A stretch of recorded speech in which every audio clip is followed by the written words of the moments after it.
Hello everyone! Happy Easter and happy Easter and happy April Fool's Day, everyone. Hope you all enjoyed the day. I definitely enjoyed mine. Other than that, things to mention, we need to go over the event for tomorrow. Actually, a pretty nice one compared to most weeks. Also, don't forget, as far as current events, there are the current Treasure Vault event that ends in 6 hours and 55 minutes, so if you want to get on that, now is the time. What's this with Imp of Love? I didn't even see this there. Not long before now, before our current Imp takes a break, it's your last... Oh, they're just saying that Imp of Love is switching over. Actually, that should have already happened, I think. Yeah, I think tomorrow it switches over, so it's going to switch into the Spring Imp, because it's been Imp of Love from February to March. So it looks like now they're making a little notification for it, apparently. But yeah, that's also leaving us. And of course, the last of the little bit of this current event, mainly with all of the Forest of Thorns stuff. So if you wanted to get any of that, make sure to do so before the event ends. Though next week's event keys are going to be amazing. Let's actually go and get right into that. Actually, before I do, I'll wait like maybe a few minutes just until everyone gets here, because I do want people to be here if we're going to go over it, just so we don't have to go over it multiple times. So let's just go do one PvP battle real quick, and then we'll go into the new troops that's coming out tomorrow. There's a new legend, which is going to be quite amazing, and one other troop that you can get via Glory, which is kind of average. Often than not, I'm probably just going to use a Direwolf instead of it in most situations, so probably not that useful. But still, more troops. We'll go... What do we even need here? Come on, Diviner. Get a good cast. Go do it on greens. Get ourselves a Mercy down. And then we'll go head over to the... Oops, I didn't even need that Mercy. Oh, well. And then we'll go head over to the event stuff. Just keep the loop going. Yes, we have it. Perfect. Right in the corner over there, saving us. Get another Infernus down, and we'll be good to go. Very nice. Alignment. Do we have it? No, we do not. We don't even have a Diviner or anything for that matter. Let's just throw a Mercy then. That will give us Diviner for next turn. Even if he gets a little bit of mana, we can still do pretty much whatever we want on this board. Go get that down, throw it down again, throw the Infernus down, and this match. And dead. Okay, so next week's event. Let's go over that. Also, hello everyone. Hello William. Hello Danny. Hello Mr. Moss. Hello Captain. Hello Derek. Hello Steve. Welcome all. Welcome, welcome. Okay, so let's go move this. Let me go bring that little tab thing up. Where'd it go? I had it separated earlier. I guess I accidentally X'd out of it. Fail. I had it all set up and nice, and then it just like, nope, closes on its own. No, I think I might have accidentally misclicked it earlier.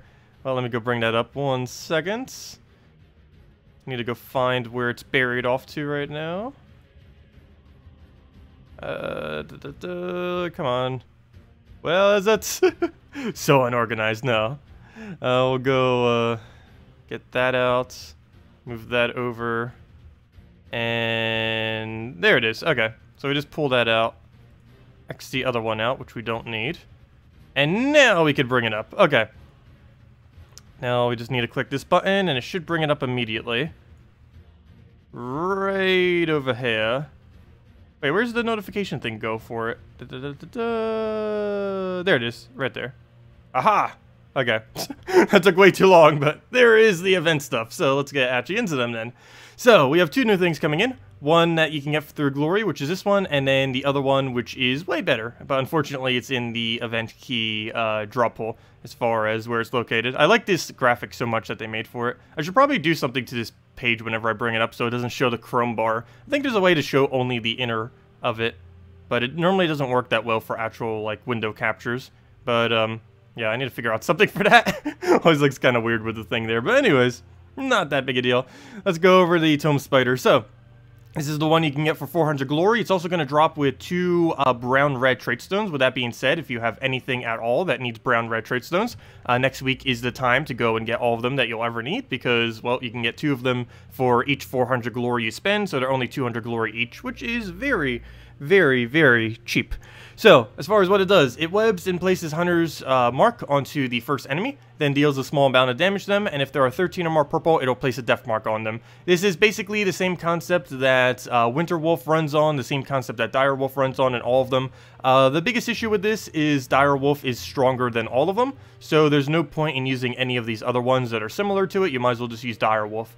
It's kind of weird that the common is the best one out of all of them, but yes, it is. So there's no point in using this. It's just another copy of basically Winter Wolf, essentially. And it's higher rarity, too. It's the highest rarity out of all the troops that are out of this concept. But ironically, the common, the Dire Wolf from Grimm Woods, is better than all of them. So yeah, not really anything too special. There are some niche instances in brown-red where it's going to be able to fill that gap. But more often than not, you're essentially never going to be using it. You're mainly just getting it for the trait stones, if nothing else, or just for messing around, and probably for the event thing, because I'm pretty sure if you use it on your team next week, you're going to get, like, souls or some kind of other resource. But yeah, nothing really too over the top with it, and likely going to be dead content after the first week, due to other options existing that will be better.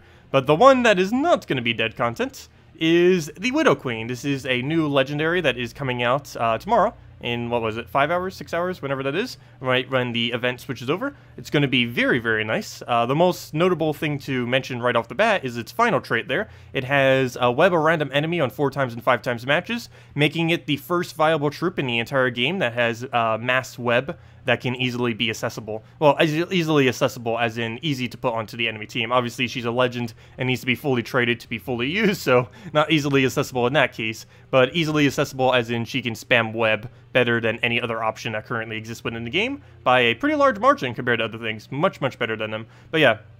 Web, for any of you that don't know, is a mechanic that once a enemy is webbed, it works similar to Entangle, except for magic. It makes a enemy's magic 0 for the duration of the web. It also prevents them from losing and gaining magic, so this thing will never be used with things like Azura or other things that have stat reductions, because if you end up getting a magic reduction, it will not work if they are webbed. So you're mainly just going to use this into, well, not specifically into specific teams, but you'd use this as a counter to things that are really magic dependent. Anything that has a high amount of damage off of its magic capabilities, or just uses magic for something that it really needs to have that magic for, you can easily just use this, disable it out, and yeah, it's pretty strong against a lot of troops. Things like Crimson Bat, Draculus, anything that hits full AoE, Inferno King, all these kind of troops, it's going to be, I mean, Infernus, not Inferno King.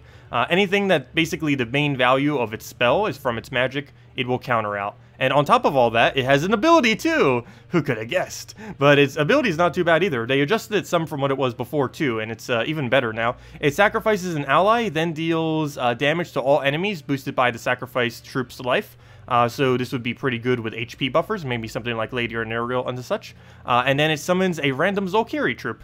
The only slight downside to a random Zolkiri summon is there are very few viable Zolkiri summons. Also, I believe as of the mechanic that they added a few patches ago, I don't believe it's possible for a Widow Queen to summon another Widow Queen. Surprisingly enough, her doing that would be the best possible summon it could do. But there are a few other okay kind of summons within that kingdom. Like if I go over to it real quick, let me go close this out and go over to Zolkiri. Also, while we're there, we can go over what's actually in the event key drop pool. Though the main thing you'd be wanting to go for is her herself, if you're going for the event key drop pool next week, as that is by far the best drop within it. Let's see, let's go over here, go over to troops, over to Zolkiri. And here is everything that she'd be able to summon off her ability. Every single one of these, so everything you see here, plus that new spider thing that I showed earlier, will all be possible summons, though she will not be able to summon herself. Some good ones that could occur are Dark Maiden, Giant Spider, and that's about it. Maybe Talray too. Talray is normally considered to be pretty bad, but it's mainly because there's been no web option. She does double damage to webbed enemies, both on her ability as well as on her skulls, so I guess it would be okay against it. But yeah, not too many good Zolkiri troops, as you can see. More often than not, you'll normally see me just using these two as far as troops from it, Dark Maiden, Giant Spider. There is one other case where it could be somewhat good, Web Spinner. It doesn't necessarily synergize that well with her, but in general, Web Spinner is a pretty nice troop, and if you opened a bunch of event keys, you would likely get him as well in trying to get the new legend. But yeah, definitely next week, good idea to go through some event keys. One thing to note, though, which I should mention, I need to make sure I remember to say it later tonight when I record the thing, but the following week, not tomorrow, but 1 week from now, will be an event where Farish Ra will be in the event key drop pool. So if you've still been holding out for Farish Ra, you may want to only get like one copy of her, or maybe not even attempt her if you don't feel like you want her mechanic, and try going for Farish Ra instead, because that's the only other time you'll really be able to craft Farish Ra, either whenever he's available in Event Key or to Soul Forge, and if you don't intend on crafting him via Soul Forge, well, then you'll have to do Event Keys, and Event Keys will be next week, as in 1 week from today. So yeah, do keep that in mind, so don't overspend your event keys if you are interested in getting fair straws the following week. But yeah, that's pretty much it as far as the next event, and whatever other small things they do. Maybe we'll see what's in the Soul Forge if anything's nice. I don't need the Valraven in the Soul Forge anymore now, too, because we actually have every troop now. The only thing we don't have is Zugoff, which no one has, so we have everything, which is exactly 475 troops. We're getting really close to 500, too. I think probably the end of May? Hard to tell. It depends if they add another kingdom by then. If they add another kingdom by then, yeah, definitely by the end of May, we will hit 500 troops. That is a interesting milestone for the game. When it first started, it didn't even have 100 troops, and now we're all the way at 475, and that's not even counting weapons. Anyways, let's go open the Power Orb. I probably should have done this a little bit earlier, but yeah, we haven't even done that yet. We had this pretty much by the end of yesterday, but not when the stream actually started. But this was the one thing we didn't collect earlier, so we'll go and do that now. Let me just close these tabs real quick. Move that over, throw over to place. Move that into place so I can use it later for the video. And there we go. Also, hello, Mr. Jesse. Hello, Mystic. Hello, Amanda. And hello, Betagali. Welcome. Any idea? Try F11. Oh, yeah. Isn't there a button that automatically does that? I forgot about that. That would probably have worked. Well, a little bit too late. I didn't see that in time. Fail. I can't go over that and see chat at the same time because I don't have multiple monitors. It's so large that it takes up so much of the screen. Any idea on when they will be releasing Another Kingdom? Another Kingdom, they already have the concept for developed, though it's probably another month before it gets here. I would assume it's going to be, there's no official dates, but I assume it's going to be a new patch mid-April, sometime in April, and the new Kingdom will be early to mid-May, is my prediction, from what I can tell. Though no official date has been given for either, so we do not know at all when it will be coming, so do keep that in mind. But yeah, we have no official date whatsoever.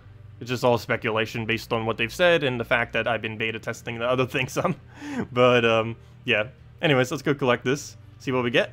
Obviously, we'd want to get a blue orb or a purple orb, though I guess, you know, technically all of them are kind of good, because if we do decide eventually we want a Zugoff, every orb except purple is actually the best in that case. But if we're looking for just value, blue and purple are the best too, if we're not planning on getting a Zugoff. Anyways, let's see what we get. Come on, blue. Another orange? Well, actually, no, that's not another orange. So far, we're at 2, not counting the extra one we got. We're at 2 orange, 2 green, 1 blue, 1, what's the other one? 1 purple, as far as our current drops for the major orbs. As far as the random major orbs. Of course, I think we got like 1 or 2 additional blues as well, but those weren't from the actual orbs. Those were from, the actual event thing. Like you can see right there, we have 4, but technically only 2 of those were from drops. But yeah, so we have 2 major orbs of growth, 1 major orb of ascension, 2 major orbs of wisdom, and then 1 major orb of clans. And as far as the lower tier ones, we've been getting a lot of orange. It needs to stop giving me orange. We literally just got another one. And yeah, we have 11 here and 2 there. The major orbs have been pretty much on par with luck, but as far as the smaller ones, we've been getting really unlucky. We initially got pretty lucky, but then it went all downhill from there. We keep getting orange for some reason. Really wish those were all blues instead. This Orb of Ascension is worth so much. One single Orb of Ascension can save us anywhere from 500 gems to 1,500 gems. So it's definitely by far the best one out of these, and I have the least amount of them, which is horrible. But in time, we'll get more. And we're still very far away from even getting our first Power Orb crafted. We would still need 1 major Orb of Wisdom and 2 major Orbs of Ascension just to craft 1. Then we would need another 7. Which, yeah, we're miles upon miles away. And it's already been out for like a month and a half now. I think it's, yeah, a month and... I think it's been 5 or 6 weeks since the most recent patch where Power Orbs and stuff came in. And we don't even have a single Power Orb yet. So that means it'll take us about, on average, 2 to 3 months to get 1 Power Orb. Let's say 2 months, let's be generous. It will take us a little over a year to get a Zugoff. By normal means. That is insane. Unless they add additional means to get it or rebalance something. But, yeah. And you can't even craft the green ones either. You can, but they are so ridiculously expensive and balanced in a non-balanced way that it's pretty much impossible, because it costs, for all of these, it only, or, oops, I shouldn't do that one first, but yeah, for this one, only costs 4. For this one, only. That's still expensive. For this one, also, only costs 4. We could craft, like, 2 of them. And this one, it costs 20 of them. which doesn't make any sense whatsoever, especially since it costs souls, yet all it does is give you a level, which already costs souls, so doesn't make any sense. But yeah, they definitely need to lower that number down to 4. I'm pretty sure not a single person in the entire game has bothered crafting this, and if they have, they're insane. Actually, I don't even know if anyone even has gotten 20 of those smaller greens. Probably, because we've gotten 11 of the smaller orange. So someone out there probably got 20 of the smaller greens, particularly if they were hitting the leaderboard and grinding other locations like treasure gnomes and such. Treasure gnomes do drop these orbs, by the way. Not power orbs, but they drop the smaller ones. Not sure if they drop major orbs, but I know for sure they drop the little smaller ones. But yeah, anyways, that's that. Any good Corvash teams? Almost all teams are a good Corvash team. Normally I build Corvash around Corvash Valkyrie, Azura, or something along those lines, and just go from there. Specifically what you use it with is just what you have, but that's pretty cheap. Corvash Valkyrie, Azura. Then you just put one damage source in the back. Ideally a true damage source, like a Regali Draculus or something, but of course those are somewhat expensive, so you can go with cheaper options like Marilith, Miststalker, and things of that nature. Or another blue troop that can utilize that mana. Even a second Corvash would work in a Corvash team. Double Corvash isn't that bad, because if you get 2 to 3 casts, will kill anything in the game pretty much. Let's see. Yeah, I know, using a major orb of growth is pretty... I know, the whole balancing on it is really weird. Everything within the Soul Forge is pretty weirdly balanced, but orbs in general are just... It's really strange. Not sure what they were thinking with it. It's not a really well-made format, that is for sure. It'll probably get tweaked in the future. I sure hope it will, because it is extremely clunky in the current state. Quick PvP? As far as quick PvP, we've just been mainly dealing with this, as you guys have probably seen me use a billion times over the last few weeks. But Mercy Diviner and Furnace Divine Isabella. 4 times Dragon's also pretty fun, which I've been using quite a bit as well. I'm not using the correct hero class at the moment, but still works even without it. Mountain Crusher, Dragon Soul, Ward Breaker, and Glitter Claw. You can also make this go slightly slower, but gain slightly more souls by replacing out the Glitter Claw with a Fairish Ra. This also makes it so Ward Breaker into Fairish Ra covers every color, which is a pretty nice combo. Alright, let's just go get our mana up. A little bit of a slow start because we couldn't get that Mountain Crusher all the way to full. Ideally, that would be what we were doing if we're using a non-dragon hero class, and that's what we're doing. So we'll go get that explosion. Not too many, but it should be enough to get us started, and it is. So now we just get this down. This only does 17 damage because, again, our hero is not set as a dragon at the moment. Oh no, we're not going to have 20% on our hero anymore. It's going to be away after today. That's the whole reason why we're even using Archer right now, by the way. If you're wondering like why we've been using it all week. Can he end his turn? Well, it looks like I don't get to show this team. We just got infinite goblins. Doesn't matter what team we use, we would have died by this.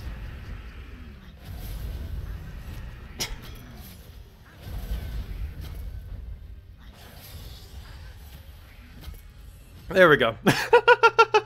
What even? He could have still kept going for like 5 minutes. What even? Well then, anyways, those are goblins. That's what a goblin team looks like. That is a goblin team in a nutshell. They're actually more overpowered now than they've ever been. They were more overpowered than when there was an unintended glitch that made them capable of obtaining infinite stackable turns. They are more overpowered now than they were then.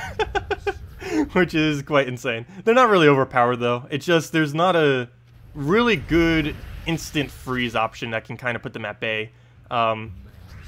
Like obviously freeze is the biggest counter to it, but if you don't get a freeze or if you're choosing not to use freeze against them, you run into that issue where they can just so easily cycle their mana like crazy. There are counters to them, it's just, yeah. It's just a nuisance having to go out of your way to build it. But yep, that's pretty much goblins in a nutshell. Once they get going, they have a pretty good chance, probably about a 30% chance that they will just instantly win the entire battle. Here's the other really annoying one too, with the Farce Troll Nyx. Still super hard to actually deal with. Easiest way is to have things that have immune to mana drain. Also just killing them quickly is the other alternative. I also like using Skull Spam against them. If you are using Skull Spam, you need to have a cleanse on your team, because they can entangle you. But once you get past his first slot, it is ridiculously easy to Skull Spam out this team, which is one of my personal favorite ways of taking it out. Alright, let's go and throw the Mercy at it. And what do we need here? I guess we'll go take ourselves a yellow, go get a Furnace going, and just roll from there.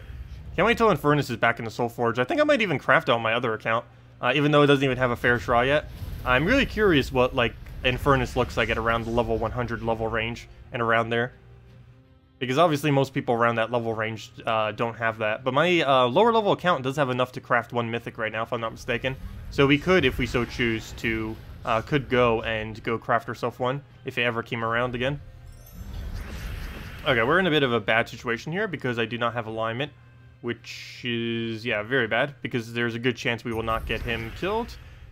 Which is not going to really move us anywheres at all. So there we go, perfect. That actually saves us some. We get the skulls, get a poke, hopefully get like 2 more pokes, stack them up, and go from there. So we'll go take that. I don't have any way to knock that down. Come on, I just need 1 more skull, and that will pretty much die instantly. Do we not have alignment? No. No extra turn, no nothing. I guess we'll just Infernus and hope it hits correctly. I was going to say, if it lived with 1 HP. Luckily, this thing had immune to mana drain, so worst came to worst. We could have just won off of that. And there we go. And a map on top of everything else.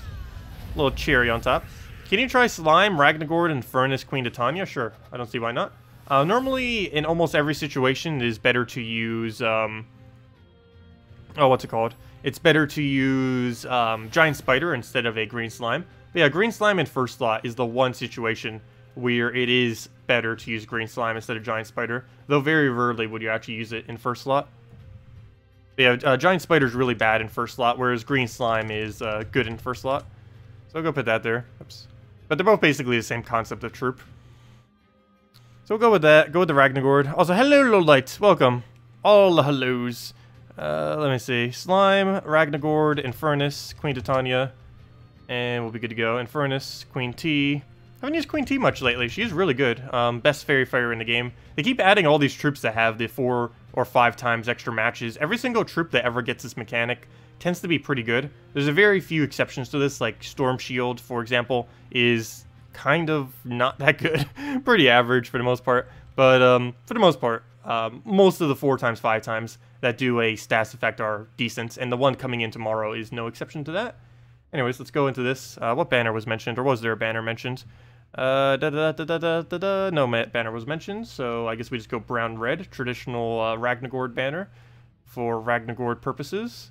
Where's brown-red? There it is. Go grab that, and let's get into the battle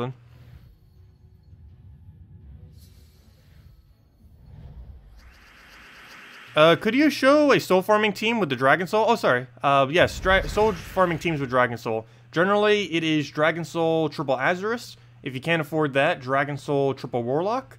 And upgrading from there would end up being a Fair Shra into it. So basically a Dragon Soul, Umbral Wolf, Azurus, and a Fair Shra. And you can go something like that.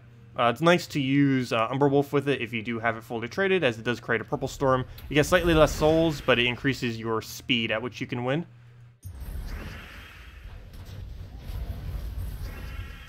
Throw another Infernus down. Pretty much already dead. Did we go for that? Yeah, we'll take that. Go convert this out. That gives us all the mana we need. That's enough. Throw that down. Oh wow, that was really quick. Let's go try that again. That is very, very quick. And we don't even need to worry about alignment either. That's one of the other slight benefits of a green slime. Well, it can be a benefit and not a benefit. Because when there's less greens and purples on the board, it's really horrible. Whereas a giant spider could still function. Even if there was only, like, let's say 3 purples here. Boom, we could go get it on green right there still. And it would still function. But, yeah, there's just different situations where you use a giant spider in the green slime. We'll just go throw that down. We got magic that time, which is pretty good. Because that makes every subsequent cast it does even better. Let's go move that over just so we get our mana. Ideally, that would give us full Queen Titania. We did not get a Cascade, though. So I'll just go throw Infernus down. Too bad that doesn't give it to a random ally. Because we could use that to try getting magic on him. So that'd be a very slim chance, but could still happen. Well, we'll go throw this down. I don't want to go for the Ragnagord yet, since there's a pretty good chance that would have hit, and it does. And that's match. Yeah, interesting concept. Definitely very interesting. It's been ages since I used green slime too. Go throw this down.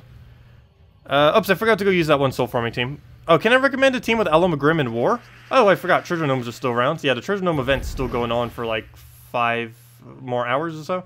But yes, as far as a War team, there's almost nothing. I wouldn't really bother using War for almost anything. You're better off almost using Cyclops in most situations, simply because it just works out better due to the lower mana cost that it has. As far as Elementa Grimm, though, that one is definitely quite usable. Though it does require having a good burner. More often than not, it will be used with either Yarrow Fire Mantle fully traded or Infernus fully traded, with Infernus obviously being the slightly better option, due to the fact that it has a burn everything with one single extra turn, so that's obviously quite effective. But yeah, having any kind of burn option that has a 100% chance to burn, you will pretty much have to have with Elementa Grimm. Otherwise, it creates way too little. Whoa, that thing got its devoured. It's just going crazy now. But it creates way too little gems without having burns on the opposing team. So it's pretty much required to run it with an Elementa Grimm of some kind of burn.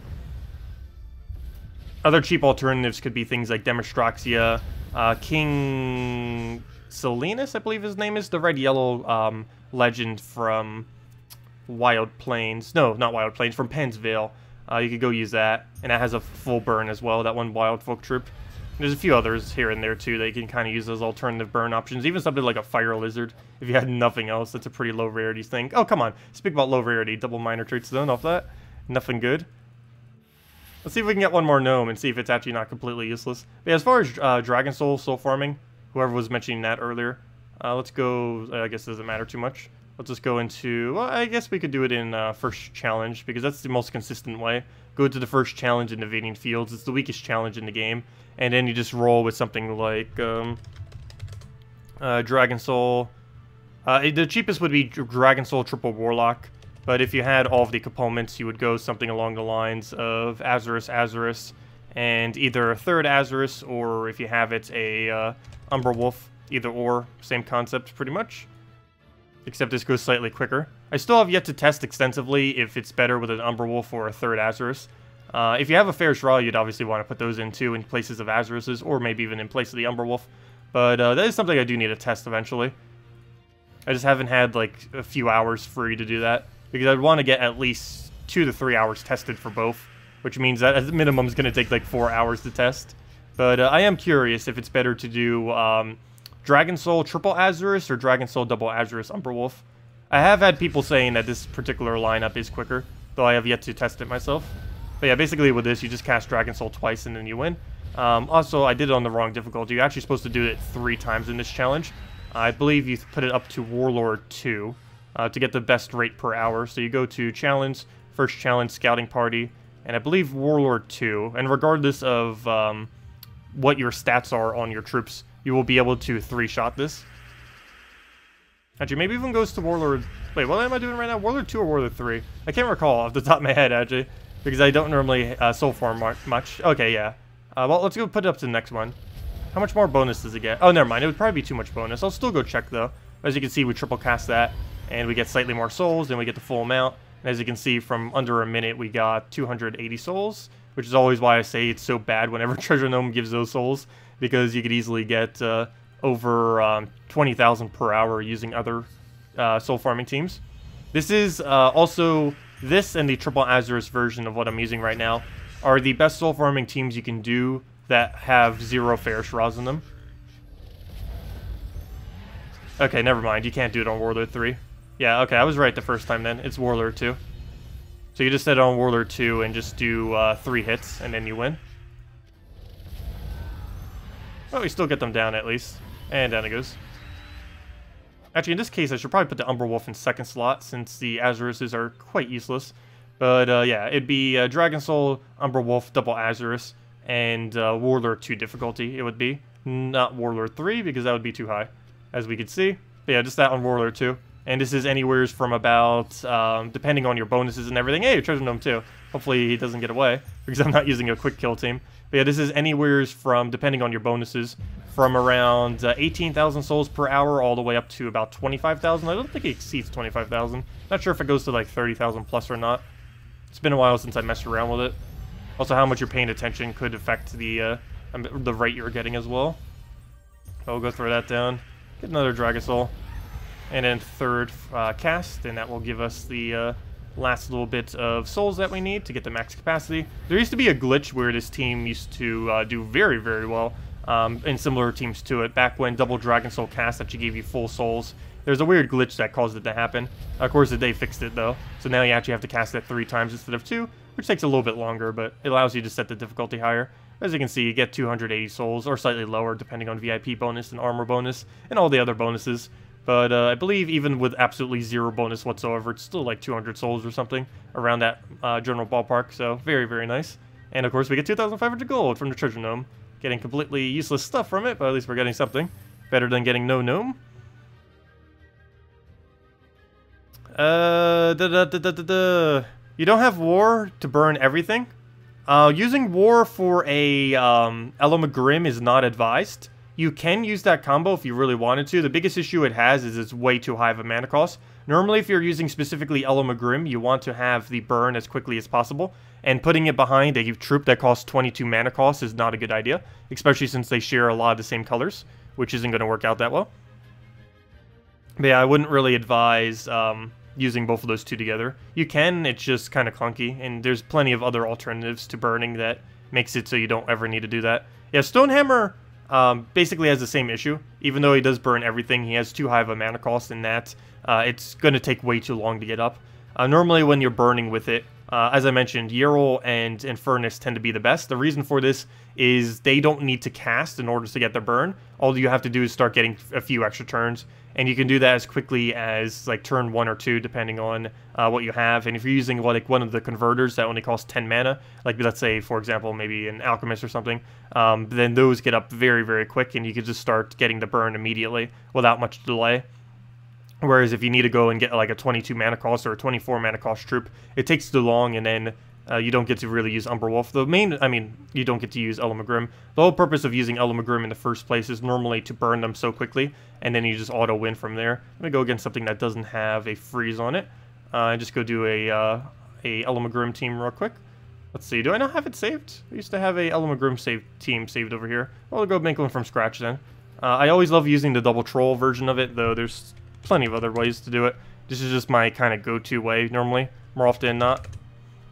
Oops, that's not the... Let me just go under troll. We need the rock troll, dark troll. Wait, why was I going for flame troll? I don't even need flame troll in this team. And Elementa Grimm, and then the Infernus. And of course, Infernus can be replaced with Yerl. And that's pretty much that. Other alternatives is to go more towards like a Glitter Claw variant of it. And you can use Fairy Fire into a burn Elementa Grimm and just tear it down very quickly with Elementa Grimm. I do something very similar on... Oh, no, never mind. I was going to say on Green Day, but no, that doesn't use green. I forget what day I used that on. There was one Guild War day where I tried messing with that. It had to have been Purple Guild War day then. Because it would have had to have used Queen Titania. Oh, wait, never mind. Then that could have worked on Red Day, too. I don't recall what team that was. But yeah, you can use it with Fairy Fire with Queen Titania. And that works out quite nicely. Okay, well, right off the bat, we're just going to want to take browns, reds, and purple. Try getting those up. Unfortunately, not a single one are to be seen other than the one that would have gave him the extra turn there, so I didn't go for that. Just go take a purple here. Start getting rock troll up. Let's try getting the browns, keep them there so we can actually land it. And there we go. Should be good to go from here. As long as this hits. Okay, we got our mana back. He took some of my browns. Hopefully this will hit. Okay, we're going to be a little bit behind now then. But we have them all burned, and even if we were using Yerl at this point, we've hit enough extra turns that he's pretty much also going to be burned at this point. And then you just Elementa Grimm infinitely into the win. And that's pretty much Elementa Grimm in a nutshell. You just get it rolling, and then once you get it rolling, you just auto-win the battle. Kind of like what goblins do when we saw them earlier during the stream. But yeah, that's pretty much Elementa Grimm. You get it going, and then you win. And it's as simple as that. It takes a little while to get the board to be just right so that you can do that. But once you get it, it's just automatic, pretty much. And you can use things like Umberwolf to create more purples coming onto the board, and a lot of other different variants, depending on how you want to revamp it. Really just depends on what you have for the most part. But the core things of what you need is just something to mana generate very quickly into your Elementa Grimm, followed by anything that can burn. Preferably automatic options like Yerl Fireman or Elementa Grimm, but you can do literally anything with the burn capability, and it will work similarly.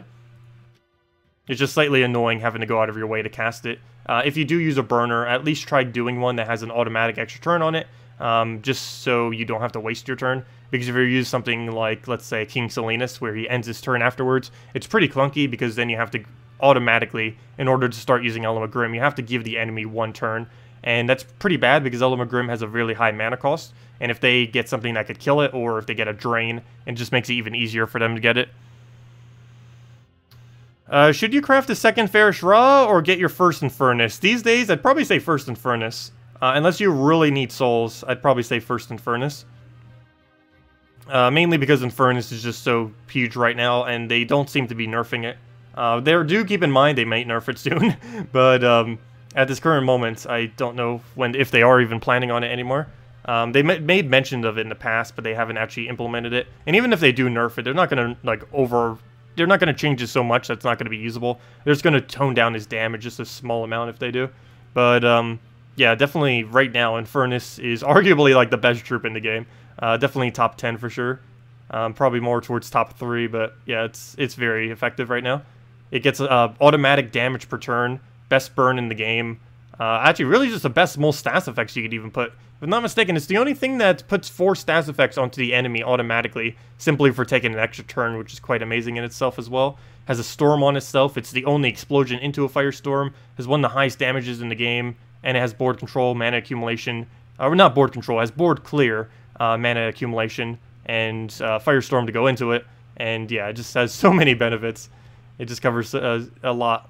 Hey, there's Lady Arnariel. She'll be really good with the new troop coming in tomorrow. The new legend. Should I even throw against this? Go, Zora, because he has HP. No. I think we'll just go with a... oh, what's my 2 Queen Titania team right now? It's not 2 Queen Titania. There we go. 2 Queen Titania. Let's go roll with this. Hello, Grant. Welcome. Oh, yeah, that reminds me. I need to go do dungeons before I forget. What do we need to move around? Let's go take the brown down. Take the... what else do we need here? Take a brown to the red. Will they ever nerf Dawnbringer? They're going to be nerfing it in Arena in some way, shape, or form in the future. They're still planning on how to do that. As far as Dawnbringer itself, I don't think they're ever nerfing the weapon. They might tweak it slightly in a nerfing direction. But yeah, I don't think they're ever going to like really overhaul it. It's pretty much always going to be exactly what it does now. And I don't think they're really planning on touching on it too much. Because in PvP, it's while it is very effective, it's not really overpowered. It gets a lot of value. And that's one of the reasons why it sometimes seems really good. But compared to many troops, it's not really anything too special. The only thing that really makes it over the top most of the time is if you face it without the spell, it can be very annoying. So if you don't have a Zura or something on your team, like a proper counter to barrier, then it can be very bad. Because let's say you're using a bunch of single target troops that just do really high concentrated damage to one troop. You're going to fend very badly against the Dawnbringer, because it just every single time it casts, it's going to be protecting itself like crazy. Also, he just used a pure impervious team, and then we just got a gnome on it, which now means he's not using a pure impervious team anymore. Fail. I'll go and go take that red. Get us up an alchemist. Did he just ruin it? No, he almost did. He slightly ruined it for a second, but then we got a yellow there, which saved us. So yellow or green there would have both saved us, and it happened, so we got it. Take that, throw Queen Titania down. Oh, that was an extra turn, apparently. Never mind. What do we even go for here? I guess we do that on brown, since it's one of our few extra turn spots. Get a moneylender down, because I want to try extra turning this. And how does she not have full mana? Here, go get mana.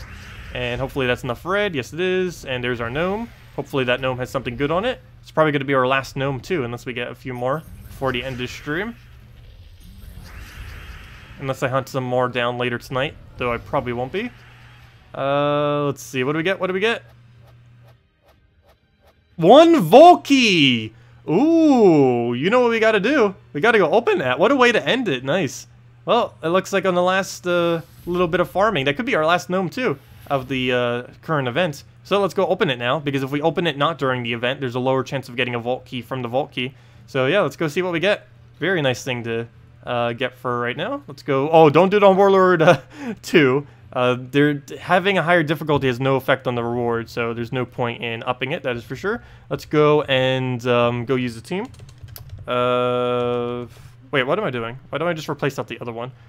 Where to go? Explorer. Go put a Forest Guardian here. And let's go put a Ogre in here. I always just change this just so it's slightly safer. More often than not, they're not really going to get any kind of value if I don't do that, but still, I like doing this just in case. You never know. They could accidentally get like a really easy escape if we're not careful like this. But this team just so easily gets this mana, and then you just kill it out, and then you're done. It's just a lot safer. Because it gives them almost no opportunity. Really? Well, I don't know how I feel about that. That's interesting, because that's the first time ever we've actually gotten Cedric Sparklesack as a drop. Which means we got every single unique now from Vaults. Obviously, we already had Cedric Sparklesack, but this is the first time we've ever gotten him as an actual drop from a vault. The other two were obviously crafted from the Soul Forge when we had it earlier. But not too bad. It could have been better. But yeah, we've been getting a lot of troops this time around. I don't know if they like tweaked it to make it drop troops more.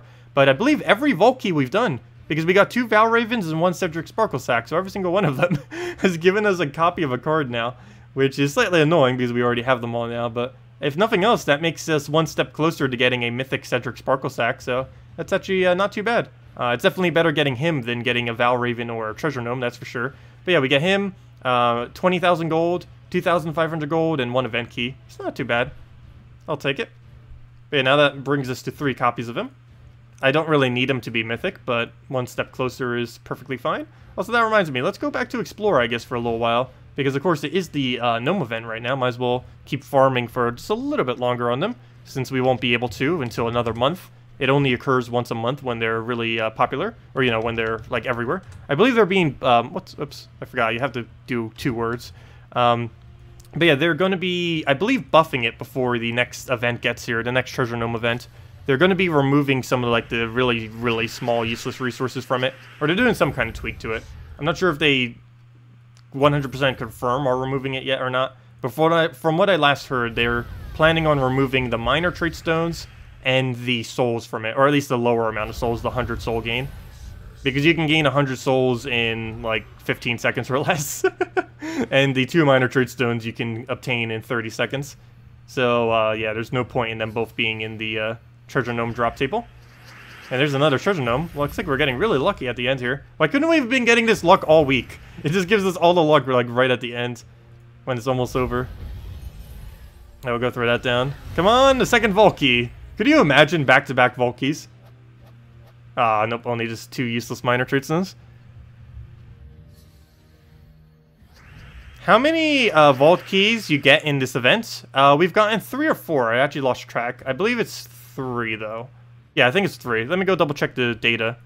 Oh, never mind. It's on the other thing. Yeah, I believe it's 3. We got a Val Raven, a Val Raven. Oh, no. We got 4. 1 was pure gold. Then we got a Val Raven. Yeah, we got 4 total. So we got the one we just got. We got 2 Val Ravens on 2 different keys. And then we got 1 that was pure gold. Yes, we got 59,000 gold, I think it was, or something like that. All 4 of the drops were gold, which was really odd. It only showed 1 little thing. It's the first time I've ever seen it do something like that, but yeah, it can happen. It can give you all of the exact same resource. And it's a little bit weird how it does it too, because it combines all of the resources that are the same resource. So if you get multiple of the same resource, it just shows them all in one stack instead of showing each individual gain that you got from them. Also, hello Grant. Oh, never mind, I already said hi. I think that's like the second time. Hello Chicago, hello Aaron. Also, hello Caesar. Any good teams for Guild Wars with Infernus? For what day are you planning on trying to build a team around? As far as Infernus on Guild War Day, yeah, all the colors work. The easiest one would be something like a yellow Guild War Day, because you can simply just go Gorgolfa into Infernus, and that's basically just a normal PvP team at that point, other than the other replacements that you make into the team. But, oops, why did I not take green? Fail. But, yeah, you can really easily just use it. All you need is just a mana generator in front of it of any kind, and then you're good to go. Just keep spamming into Infernus, and that alone can win most of the Guild War days, for the most part, simply because it just has such ridiculously high sheer damage. You hit 2 Vault Keys in 1 arena run? Wow. That is a very lucky arena run, then. I really wish they would do something to rework Arena some. It's been a game that's, or a mini-game in this game that's always been, kind of like one of the main mini-games before all the other mini-games started coming in. But lately it's been pretty dead content. Similar to how Map's been. But the only time you really use it is as a newer player. And then once you kind of learn how to play and you know the basic mechanics and all that, and once you finally have some soul farming teams, It's like, okay, well, that's all you need to go do arena for. Just go get some souls, and then boom. There's no other reward from it. I really wish they would have some kind of unique reward for both arena and treasure hunt that you can only get under arena and treasure hunt, because that would make people actually go to it. Like maybe some kind of crafting component for Soulforge or something else, where the only location you can get it is within arena and treasure hunt to actually get people to play it again. These are both fun game modes, they just don't pay out that well later in the game. Also, they did a Epic Arena in the past, too. I forget if they called it Legendary Arena or Epic Arena. I think it was Epic Arena. Way in the past. And basically, it was a version of Arena where it went from Rare, Ultra Rare, and Epic instead of the current normal, or the common Rare and Ultra Rare. And it was really popular. And there was a lot of mention in that, yeah, we'll go bring this back again. But they never brought it back ever. They only did it once for like 1 or 2 or maybe 3 weeks. And then they never did it again. But it'd be really cool if they did special events like that, where they changed like the game mode up a little bit to either give better rewards or get better, different gameplay or something to actually encourage people back to those minigames. At least for a short duration of time, if not forever. I'll go throw that down.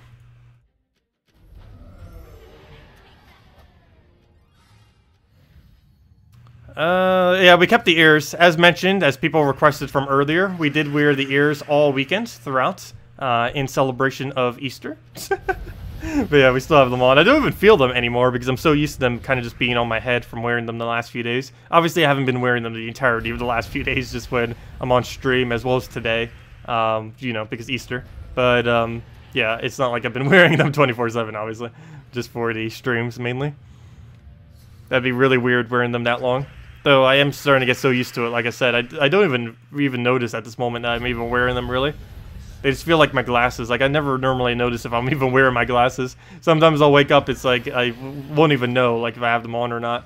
It's like, I'll go up to my computer, it's like, wait, why can't I see anything? Oh yeah, I didn't put them on yet. Anyways. Let's go throw the firebomb down. Hopefully we get at least one more gnome from grinding out tonight. Though we've already hit it pretty well. That last Volkey we got's pretty nice. I'm perfectly happy with that being our final thing we get from a gnome. Excuse me. Wait, I had another key? It was an event key, not a Vault key. I don't think I had another Vault key. I definitely misread that earlier if I had another Vault key. Did we really just get a Vault key from the Vault key? I don't think we did. We got a, yeah, it wasn't a Vault key. Oh, that reminds me though. Let me go do, the dungeons before I forget. It's Diamond Day too. Definitely don't want to miss Diamond Day. Free diamonds for doing almost nothing. It's kind of funny too because Diamond Day is one of the easiest days to actually win all these battles as well. The most profitable day is the most easiest day. I will throw that down, throw a Sunbird, good to go.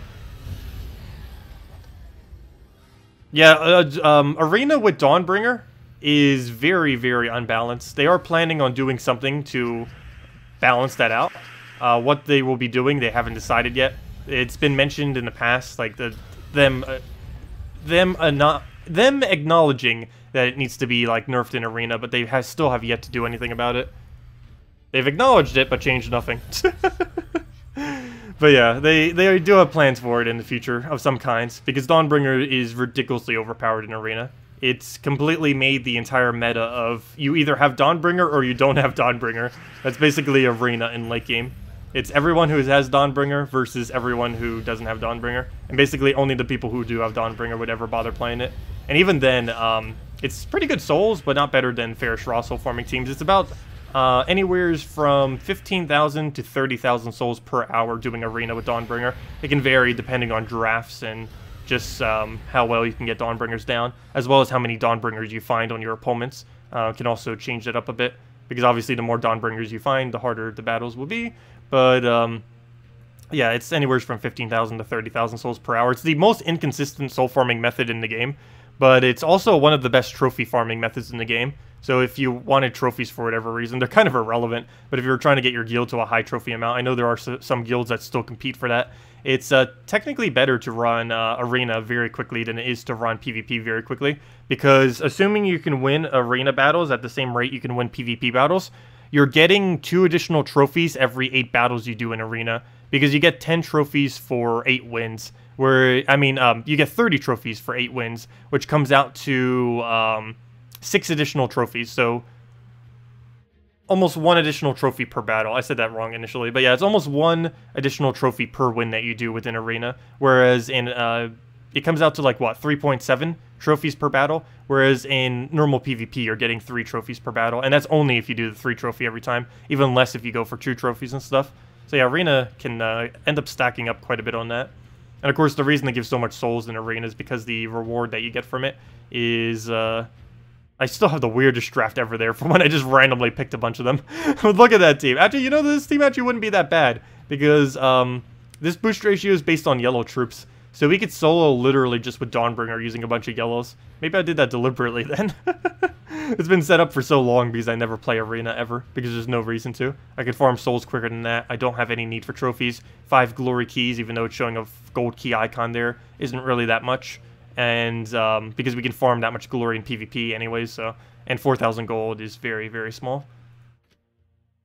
You gained 40,000 souls over the weekend using Sunbird, Owl. Oh yeah, I wasn't using a Owl Rider on my thing, mainly because I didn't feel like it would be worth it for how much slower we'd win. I was mainly just interested in finding the gnomes, not really in getting that little bit of souls, because we could have easily just done an hour of soul farming independently of it, and made up for all of the soul farming we didn't get from using an Owl. Very rarely would I ever partake in the extra, get like 20 or 40 souls or whatever it is whenever you use a specific troop in a specific team type thing. The only ones I normally go for is Glory. Glory and sometimes the double trait stones, but mainly the Glory one, when it gives +5 Glory for using X troop in some kind of team composition. Whenever it says that, those are the ones I tend to go for, because 5 Glory is very nice to have as additional resources. But yeah, the gold and the glory, those are the only 2. Gold to stock up on gold for gold keys or for the guilds, and glory because I like to stack it up in case 10-star kingdoms come around, or when they come around, just so we have the glory to be able to buy all the packs whenever they come into the game. Yeah, no problem on the soul farming tips. You're using Dragon Soul Triple Warlock for 300 souls per battle. Yep, that is perfectly fine to do. And you do it in the exact same way that I just showed you earlier too, in the first challenge in Divinian Fields. The reason you specifically do it on the first challenge in Divinian Fields is because out of every challenge in the game, it has the lowest durability. There are a few other options that you could mess around with, but it's the absolute weakest possible challenge you can do in the game. So if assuming you have lower stats, it's always, or most always, the best location to go to. Of course, you could also spam it and explore. The only issue with doing that, though, is sometimes they will be stronger, and you might not get those extra soul bonuses. So, like, for example, if you put it on Warlord 2, and there's a mythic that appears on the opposing team, it's going to take like 4 to 5 casts to actually kill it out. And you're normally better off taking that little bit of extra time and just doing it within the, what's it called? The challenges instead. It's one of the few instances where challenge are still used instead of explore. Explore became so much better since they added the repeat button. But the only instance where it's still better to do challenges is if you're specifically farming souls, because you can consistently get the exact same easy battle every single time doing it that way. While you don't have the repeat button, it doesn't take that long to go through all the menus. The repeat button only saves 2 seconds each time, and not having it with how much easier the battle is, it'll net save you a lot more time just doing it in challenges instead. Of course, you're not getting gold or anything like that, but that's not too big a deal if your only interest is souls. What's the highest level Gems of War player you have seen so far? Oh, I already know what it is. It's Techni. He's been in my guild a couple times too. Currently, I think he's just kind of roaming around, making a bunch of his own guild and just messing around with stuff. He's been starting to lose interest in the game just a little bit lately, due to the slightly pay-to-win aspects that it's starting to do onto the game, of course. But at this, oh, we only got gold. But at this current moment, he's around level 1,930. The last I checked, I believe. Let me go check. We actually know his almost exact level. We know what his level was a couple days ago, or exactly right now. It depends when he last updated his thingy. Let me see. He's not currently in my guild, so I can't check him that way. But he is, at minimum, level 1,944. This is 404 levels higher than the second highest level in the game. He has such a lead on level currently that once he hits level 2,000, he could quit the game for 1 to 2 years and still be the highest level in the game. That is how high of a level he is right now, or how much higher of a level he is right now compared to anyone else. But yes, he is about 2 to 5 months away from being level 2,000, and then he's probably just going to quit until the game gets updated more into the future. He's actually quit the game, I think, twice now. Or, you know, not quit, but, you know, stopped for months at the time to go pursue other things. And then come back and grind it like crazy. But yeah, he's currently at minimum level 1944. And he's probably stopping at 2000 and will be back a year after, once the game gets additional updates. But yeah, even after he quits for a year, if he does, he will still be the highest level. No one's going to get even close to that in that time.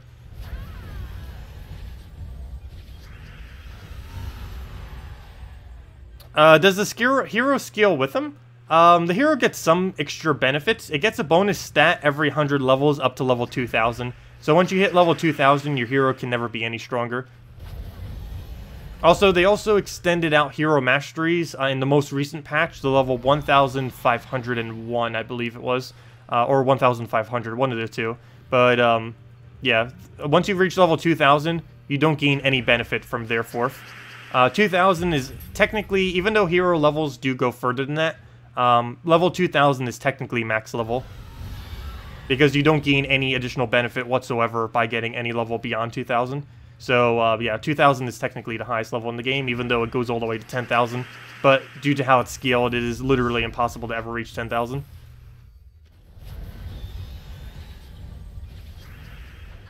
Yeah, it must be really easy for him to run Arena. He has, like, 7 more stats than the average player, if not more.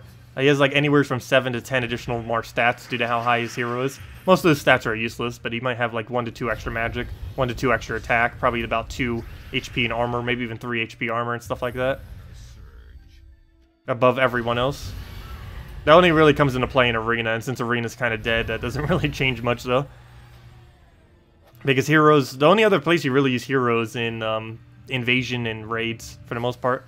In PvP, you very rarely ever need to touch it. And if you are, you're using it more so for the utility purpose than its actual stats. And there's another treasure gnome. Might be the last treasure gnome of the week as well. Let's see, can we get a Volky off it? Wouldn't that be amazing? The last one, and 2 Volkies in half an hour. Nope, only 2,500 gold. But we still got really lucky getting that Volky a couple gnomes ago. Alright, we'll go through this then. You have someone on PS4 that just hit level 1,400. Yeah, so far the top 10 levels on I just almost said Xbox One.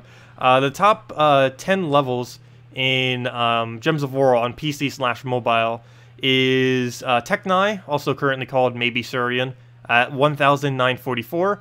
Giger, I don't want to say it the other way because, but yeah, Giger, Giger, that's 1,540. Black Dragon at 1,508. Then it jumps all the way down to basically where it is on console, like you just mentioned. Jubilee at 1,412. River Song, who for a while was actually in my guild for a bit as well. 1,406. I believe she's in Anonymous these days. Oh, never mind. It actually tells you what she's in currently. She's in Interim. Ratbox at 1,394. Albiter at 1,393.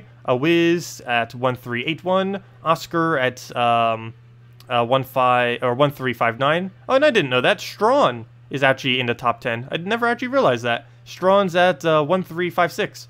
Interesting. He actually made the top 10 highest levels in the game, or at least on the PC mobile side.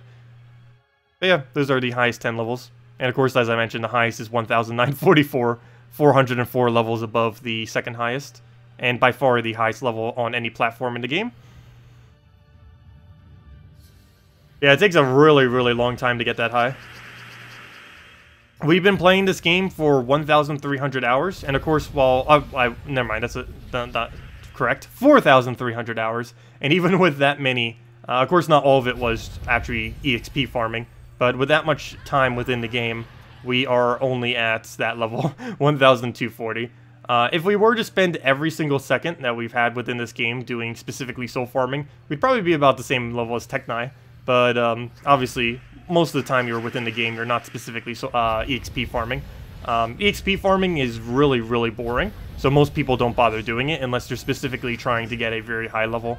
But EXP farming is pretty similar to Explore, except you, actually, technically you could just be doing Explore instead. But the best way that I am aware of doing it, though I don't know if the meta has changed to Explore now due to repeat button. But I know what used to be the best method is you just do Scouting Party on like Warlord 2 or Warlord 3 difficulty. And the reason you do it on this is because it gives you additional EXP, as you can see over here. And if you can still one-shot it with your abilities, then you're better off just wiping these very quickly and just going from there. So for example, if you just go through a firebomb here, get one single shot, kill them out, and just keep repeating that over and over again. Okay, apparently this is slightly too high because we can't one-shot it, but apparently Warlord 2, and just keep spamming that out with some kind of team. It doesn't specifically need to be this, but that gives the highest amount of EXP. Though I don't know if that's actually the best anymore because you don't have a repeat button on challenges. I don't know why. We have to go through all the menus, so it might just be better doing Standard Explorer on normal difficulty instead of doing Warlord 2 or Warlord 3 like that. Because with the repeat button, you save about 2 to 3 seconds every single cycle, which definitely adds up over time.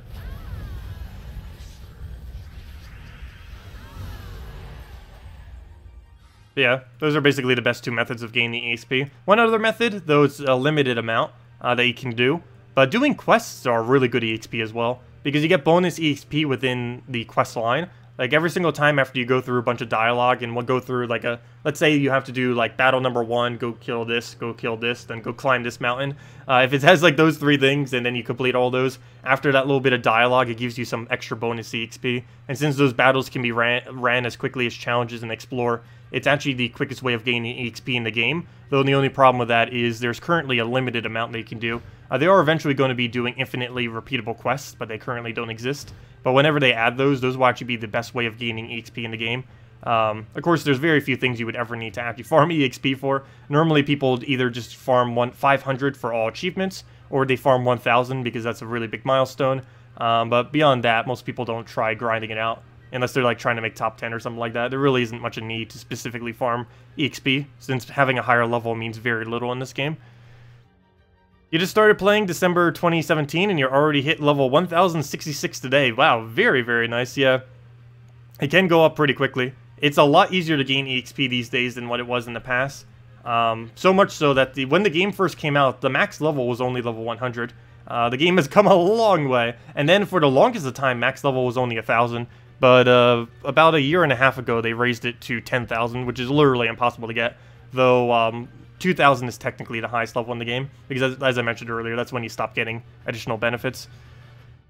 Yeah, if you're farming Explorer and farming Trait Stones, you will gain a lot of levels. Because as I mentioned, that's basically one of the highest EXP rates in the game. So yeah, that would explain why you're so high. But definitely good to do, getting all your Trait Stones traded, or getting all your troops traded. Nice to be able to use anything's traits. Of course, those are locked behind quite a bit of a grind initially. But once you get them all, it feels really nice just to be able to use every single troop fully traded. And what's really nice about it too is once you finally have every single troop fully traded, it is really easy to maintain. It's hard to get to that point, but once you reach it, you're pretty much just have every single thing that ever comes into the game fully traded immediately, because you just have an excess of trait stones always. You started in October and you're past Tacet, but barely at 1242. Really? Wow, that is a lot of playing then. These days I've only been playing about, I think, 20 hours a week. Anywhere from 10 to 20, depends on what my week is like. Sometimes there's weeks I don't even play off stream. Normally I do, but there are some weeks, like this week for example, I've barely played any off stream, if really at all. I think I've maybe played like 3 hours off stream. It just depends on how my week schedule's going and stuff like that, on how much I actually do get in beyond that. But yeah, these days, it's normally just for the bulk about like 10 to 15 to 20. Really just depends. Because at minimum, I always stream for at least, what is that? We stream for 6 hours, this total for those, another 6, so about 12 hours. So by default, it's I guess at least minimum 12. And then I normally throw about an extra 1 to 2 hours each day. So if we did that, then that brings it to about 26, if I did maths correctly. No, I didn't do maths correctly. That would be 28, approximately. But anyways, yeah, that's about how many hours we play per week these days, approximately 28 hours or so. Give or take a few hours. Do you have a goal for yourself right now in the game? Currently, as far as actual goals, well, the original goal we actually achieved yesterday, and that was to obtain every troop in the game once again, which we technically already did. Other goals would include getting 200 of every trait stone, arcane trait stone. 1 million souls is another goal. Actually, more so 1.5 million in case they add another Dawnbringer-like weapon that costs 1.3 million souls. I want to be able to afford it so we can show it immediately when it gets released. Not sure if they're going to be doing that. They want to make sure they rebalance Dawnbringer before they do an arena and stuff like that. But for when they do that, I want to make sure I have 1.3 million souls at minimum. And obviously, we're still about 350,000 souls away from that. I want to eventually reach 1 million glory, or at least 500,000, because I need to start using that once 10-star kingdoms come around. Other than that, no, not really too many particular goals other than video content related things. As far as progressing on the account, I really don't need to progress anywhere on this account. It's basically as progressed as we'll ever need. We can get anything immediately when it comes out because we have enough resources for it. We can level anything when it comes out. We can fully trait anything. And yeah, there aren't really any too many resource kind of related things I need to go and aim for. It's mainly just having fun, making content and stuff like that at this point. Because as far as the account itself, I don't really have anything I specifically need to do, because all the things they can farm infinitely I basically already have. Gold, you can easily do that on a regular basis for your guild. Glory, I already have it stockpiled. Souls, stockpiled already. Gems, I could be going out of my way to farm that, though it takes a while. It takes a long time to farm gems by actual manual farming instead of other means. But one of the easiest ways to do that is treasure gnomes, of course. Treasure Gnomes event has made that quite a bit easier. But normally I just let that go up over time via guild and stuff like that. And other free methods. Easiest way. Base stones 250. I'm actually really curious what the highest base stones is. I would assume it would be Techni would have the highest base stone amount in the game.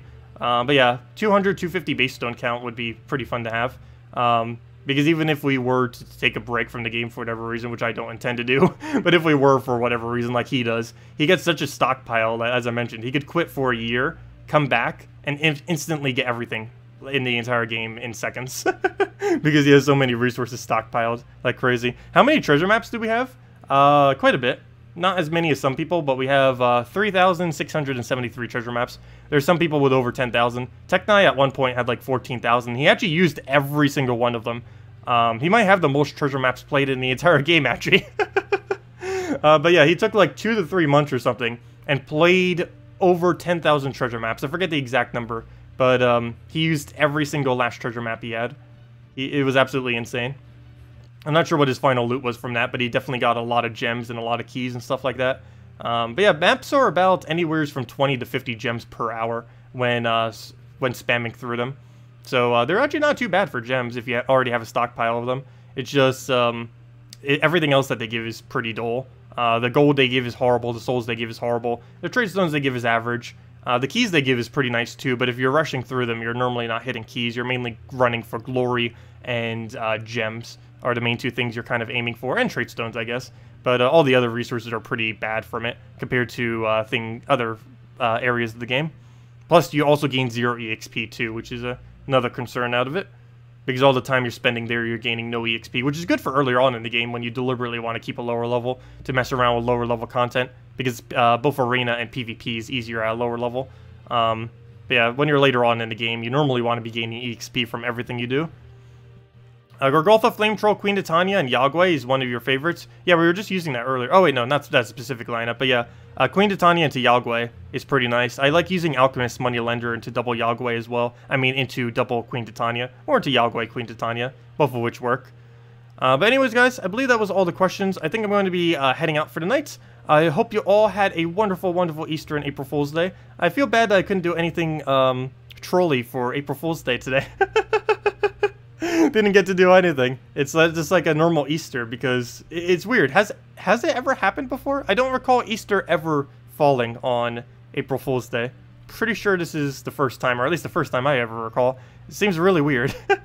Because normally you have them both independently as their own holidays, but it's like all of one holiday, and it just feels like Easter, because obviously less people will troll you if it's Easter, compared to if it was just April Fool's Day. But anyways, guys, I'll see you all later. Hope you all have a wonderful... It hasn't been since 1956. Oh, wow. So it could be like another 50 years or something, 60 years until we see another one.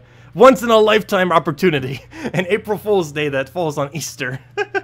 Interesting way of looking at it. But anyways, guys, hope you all have a wonderful week. We'll be covering the new events that will be starting in, like, what is it, 5 hours at this point? Don't forget, Treasure Gnome is still up until then, so if you want to go farm them up, But yeah, next event switches over 5 hours, 46 minutes. We'll be covering the new event soon after that, a couple hours after that, doing all that kind of stuff. Anyways, guys, hope you all enjoy your rest of your week. See you all later, and goodbye, everyone. Thank you so much for coming down.